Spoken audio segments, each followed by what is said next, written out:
Sensei, seja bem-vindo ao Esporte Resenha. Tamo junto aí.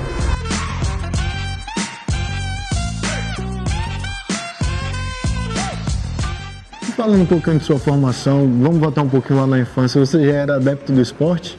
Já. Meu pai, ele praticou judô por muitos anos. E aí, desde novo, ele me inseriu nas artes marciais. Então, eu comecei a treinar judô, primeiro aos 6 anos de idade. Depois, treinei karatê. E a partir dos 12, eu comecei a treinar boxe, né? E aí, durante esse tempo, até os 17, eu treinei boxe até conhecer o jiu-jitsu aos 18 anos. E aí foi amor à primeira vista? Amor à primeira vista. O jiu-jitsu terminou sendo introduzido na minha vida, não é? E hoje eu não só pratico jiu-jitsu, como também, não é? Sou professor, temos 2 escolas aqui em Feira de Santana e de verdade é o que coloca o pão de cada dia em nossa casa, é o esporte e a arte marcial. Eu assisti um vídeo seu, você dizendo assim, rapaz, o meu primeiro dia no jiu-jitsu, o menino franzino me derrubou, me finalizou mais de 10 vezes, né? E aquilo te desafiou, né? Aquilo me desafiou, eu sempre falo aqui com os meus alunos, eu acho que isso é uma característica de muitos de nós, né? O desafio. Eu fui fazer a minha primeira aula com o professor Humberto e chegando lá, fiz um treino ali com um rapaz bem franzino, né? E ele me finalizou por diversas vezes.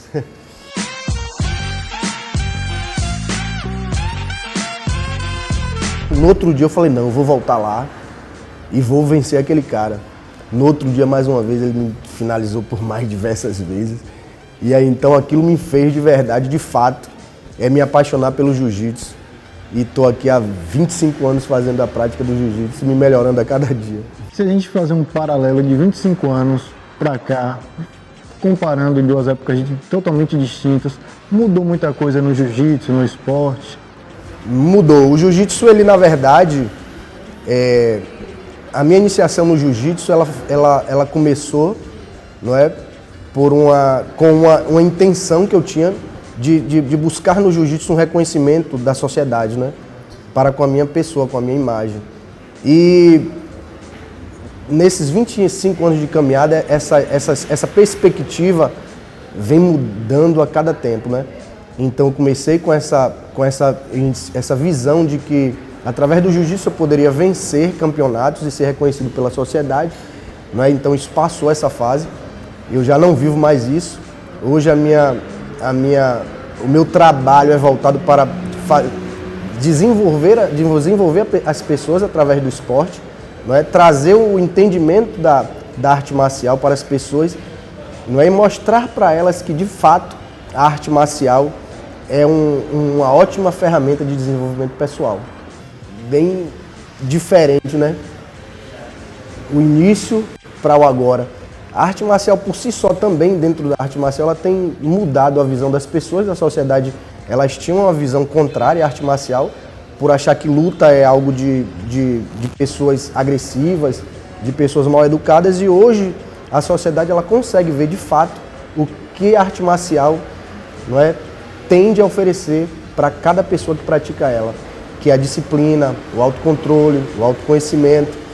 E com tudo isso nós temos aqui hoje, em nossas escolas, centenas de crianças, centenas de famílias que trazem os seus filhos para cá por acreditar, não é, nesse trabalho que nós fazemos e que a arte marcial é de fato algo que deve ser investida na vida de cada pessoa.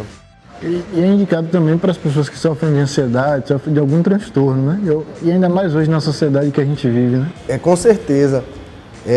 Também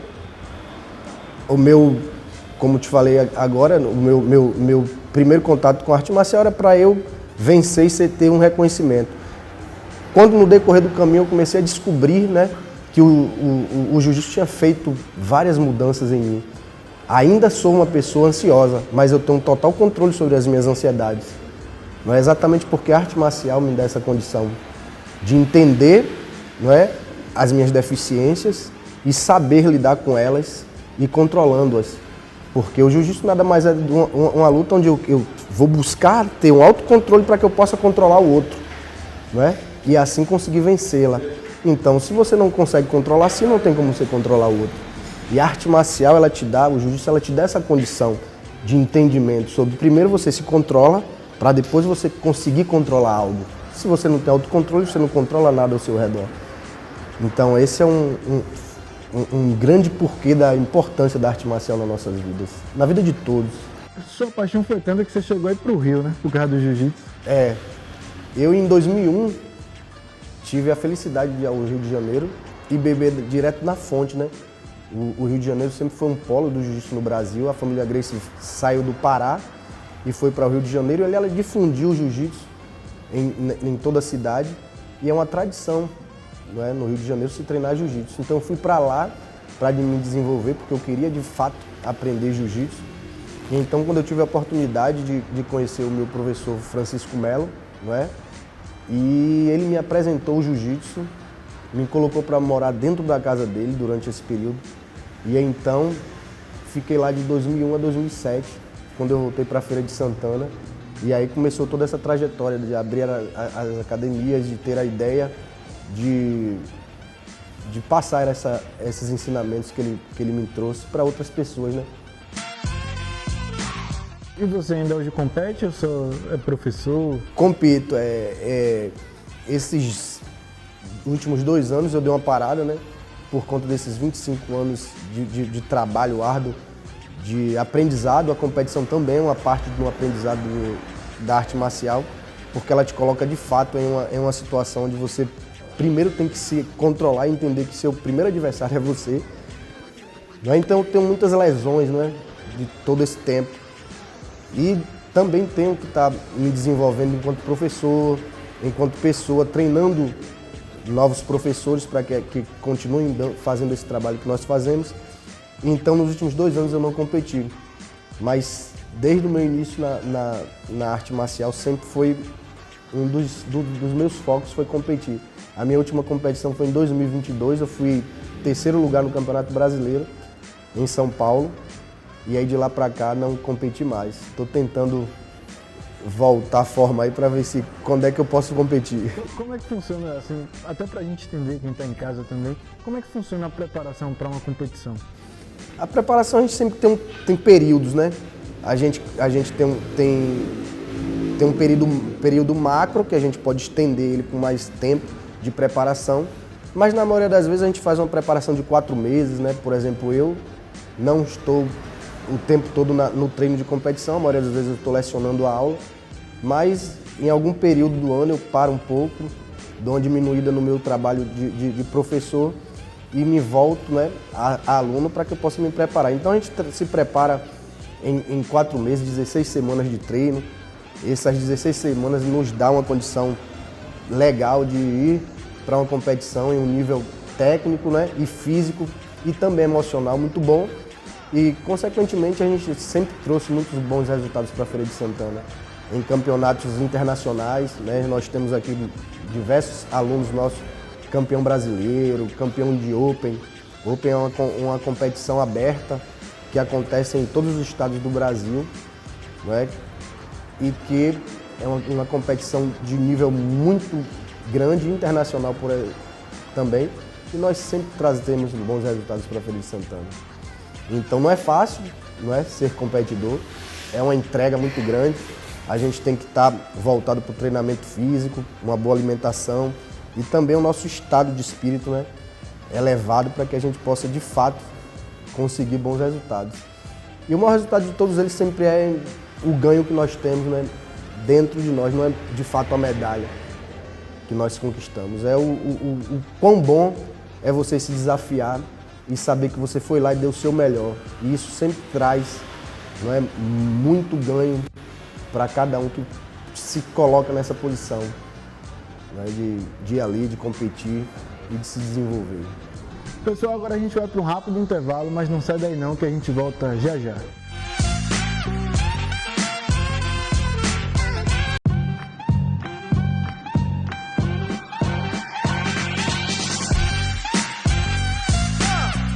E aí, essa sua ida ao Rio de Janeiro, essa sua volta, tocou no seu coração de abrir uma academia, né, professor? no último ano que eu tive lá no Rio de Janeiro, a gente já tinha conversas, né, com o meu professor, onde ele falava de que se eu tinha intenção de voltar para a Bahia. Eu falava para ele que não, né? Mas de fato você está longe da sua família, longe dos seus pais, não é coisa fácil. E aí, em uma vinda dessa, em 2007, para Feira de Santana, visitar minha mãe, ela me pediu para que eu continuasse aqui. E então foi onde de fato a gente veio formalizar essa ideia de eu continuar aqui em Feira de Santana e de abrir uma escola. Então, ali a gente sentou, eu junto com o meu professor, a gente elaborou os passos que deviam ser feitos para a gente colocar esse projeto em andamento. E aí ainda em 2007 a gente colocou a escola, que foi a nossa primeira escola, era Top Brother, né, no tempo. E aí a gente organizou ela direitinho, meu professor voltou e aí eu fiquei já em 2007 dando aula de fato já para uma turma, né, tudo bem organizado, direitinho. E aí assim foi um desafio enorme, né, eu nunca tinha me deparado estar ali numa liderança, na frente de uma turma, tendo que fazer planejamento de aulas, né? E ter a responsabilidade de cuidar do meu eu, né? Para que de fato eu viesse a ser um exemplo, né? Para todos eles, dentro de cada situação, né? Que viesse a acontecer. Então sempre foi um desafio muito grande ser professor, né?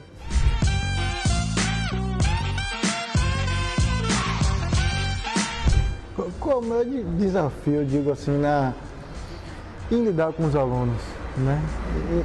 E porque tem vários tipos de aluno, né? Tem a criança, tem o jovem, tem o idoso, mas vou reformular a pergunta. Qual é a turma que o professor mais gosta? A turma que eu mais gosto é das crianças. Com elas, de fato, a gente consegue aprender. Eu sempre falo aqui para os pais que eu mais aprendo com as crianças do que ensino, né? As crianças, eu comparo elas sempre como um carro 0 quilômetro. Elas não têm vício, né? Elas são de fato de verdade. Elas também não têm meias palavras. Os gestos delas são sempre sinceros. Se ela gostar, de fato ela gosta. Se ela não gostar, ela vai te dizer que não gosta. Então não tem aquela mácula, né? Aquela máscara na criança. E ela se propõe a sempre estar ali, te abraçando ou não, de coração. Então isso é o que mais me toca nas crianças.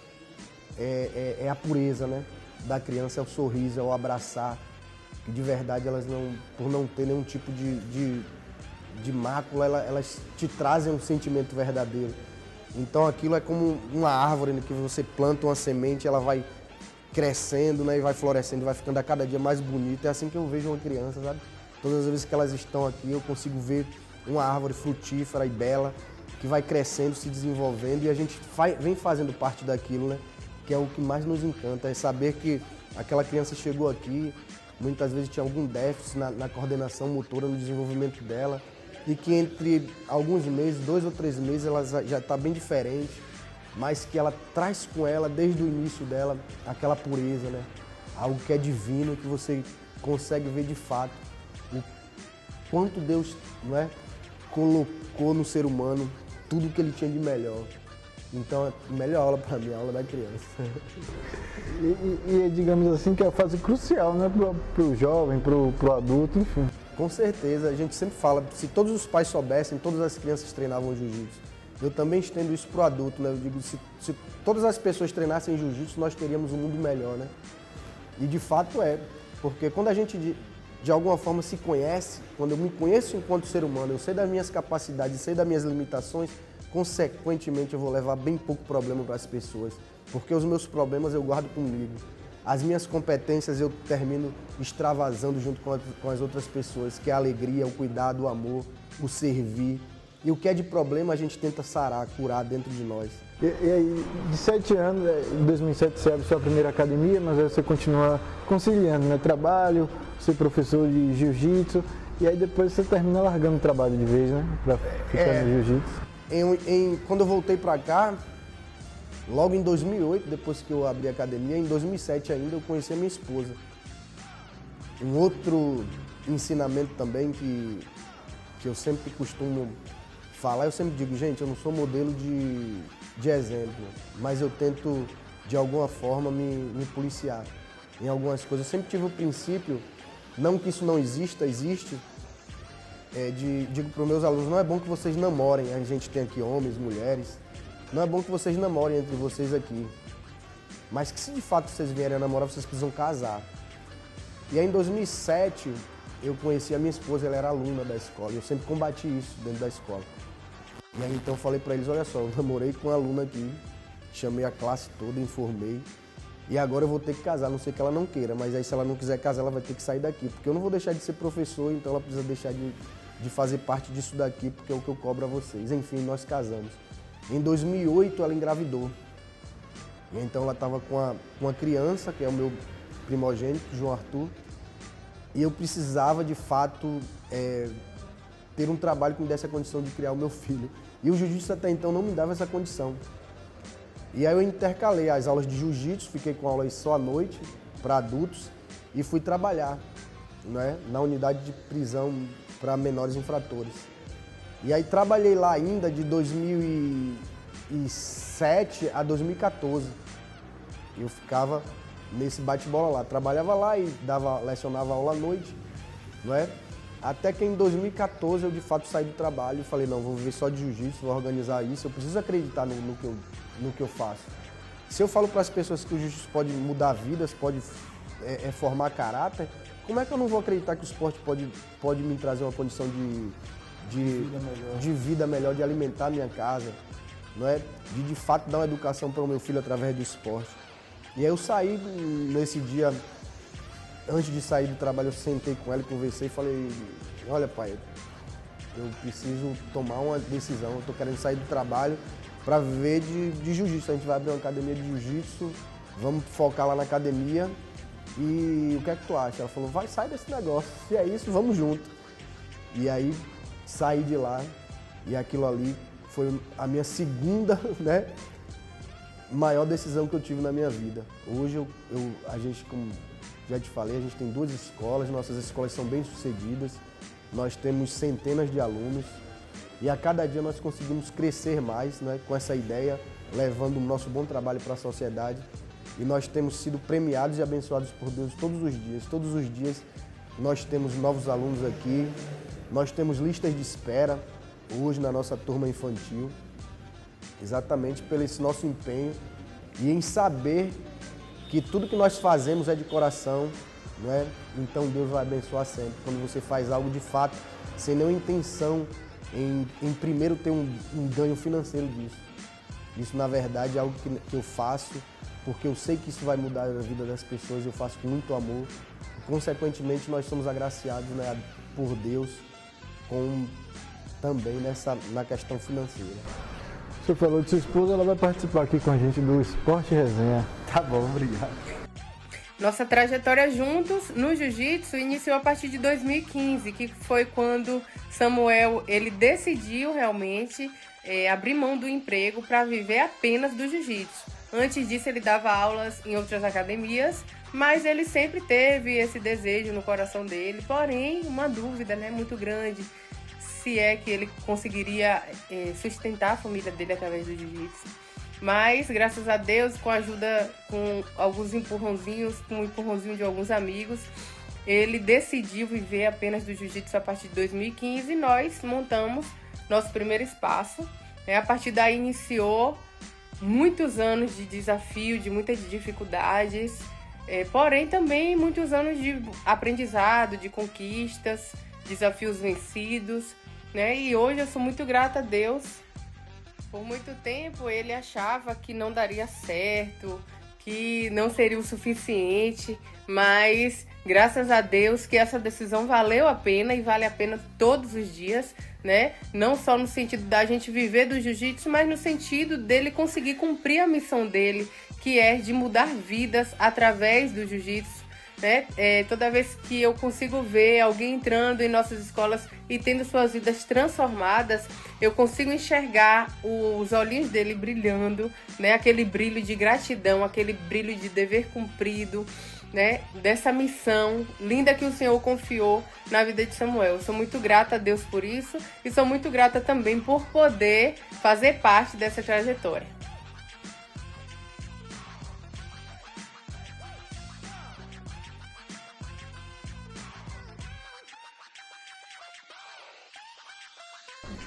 o espaço é para vocês, né? De vocês do esporte, de vocês que fazem o esporte acontecer, que acreditam no esporte, você no jiu-jitsu, outras pessoas também, né?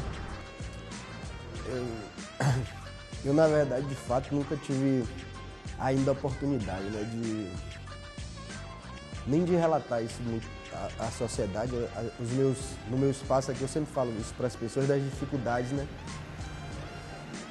que nós devemos ter a coragem de enfrentar para conquistar os nossos sonhos. Muitas vezes a gente fica preso a algumas coisas, a julgamentos da sociedade. Eu tive muito isso dentro da minha própria família. Eu sempre fui muito menosprezado pela minha família pelo fato de a gente ter uma sociedade que pensa que um diploma, um pedaço de papel é o que faz, não é o que nos diferencia enquanto ser humano, né? Eu abri mão dos meus estudos e vivi de fato do jiu-jitsu, do esporte. E eu sempre ouvi isso, uma discriminação. E eu sofri muito isso, né? E essa foi uma pessoa que confiou em mim, né, velho? Poucas pessoas sabem disso, eu não tenho vergonha de falar, a gente passou fome junto. Quando meu filho, ainda no ventre dela, nessa transição entre o trabalhar e a academia, a gente passou dificuldade. No dia que nós casamos, em 2008, dia 16 de julho, no nosso casamento, meu filho nasceu em 19 de julho, nós casamos no dia 16. A gente em conversa, eu falei, a gente não pode deixar de estar casado quando nosso filho nascer, porque a aliança é o que Deus quer. A gente precisa estar nas conformidades do que Deus prega na palavra dele. E nós precisamos casar antes desse filho nascer. E aí nós marcamos o casamento, foi marcado para dia 19 de julho, 16 de julho, desculpa, e ele nasceu no dia 19. E no dia do nosso casamento, nós não tínhamos o que comer. Nós casamos lá no fórum. E aí a tia dela foi pro casamento e deu ela R$20. Ela falou, toma aqui um presente de casamento, não tenho nada para te dar, mas toma aqui, minha filha, isso daqui. Esse R$20 foi o que a gente conseguiu se alimentar nesse dia. Quando terminou o casamento, a gente passou numa churrascaria, mas o R$20 só dava para ela comer. Ela comeu e eu fiquei olhando. E ela me ofereceu, eu falava, não. Você precisa alimentar o nosso filho, né? E aquilo ali, ela comendo, se alimentando e chorando, né? E eu falava para ela, tenha fé, pai, que a gente vai superar tudo isso junto. Então, sou muito grato a Deus pela esposa que eu tenho, ela sempre está comigo, ela trabalha aqui comigo, ela quem administra a escola. Eu fico mais aqui no trabalho de lecionar as aulas, de treinar nossos coaches, nossos professores. E, de fato, ela é quem coloca esse negócio aqui para funcionar, administra melhor as coisas. E eu nunca tive a oportunidade. Então, eu queria deixar aqui também uma mensagem para todos aqueles que pensam em viver do esporte. Tenham coragem, decidam de fato fazer um trabalho, mas primeiramente com amor de coração, porque Deus está olhando para cada um de nós, para cada ato, para cada pensamento. Deus conhece os nossos corações, não é? E de fato Ele vai fazer as coisas acontecerem. Então hoje nós não temos dificuldade financeira mais. Eu sempre digo, eu sou um milionário.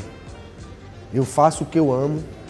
Se eu quiser vir dar aula, eu venho. Se eu não quiser, eu não venho e as coisas continuam acontecendo. Eu já fui para fora do país através do jiu-jitsu e todos os dias as portas se abrem para mim, para o mundo. Eu tenho convites para ir lecionar aulas em outros países, em ganhar em dólar, em euros.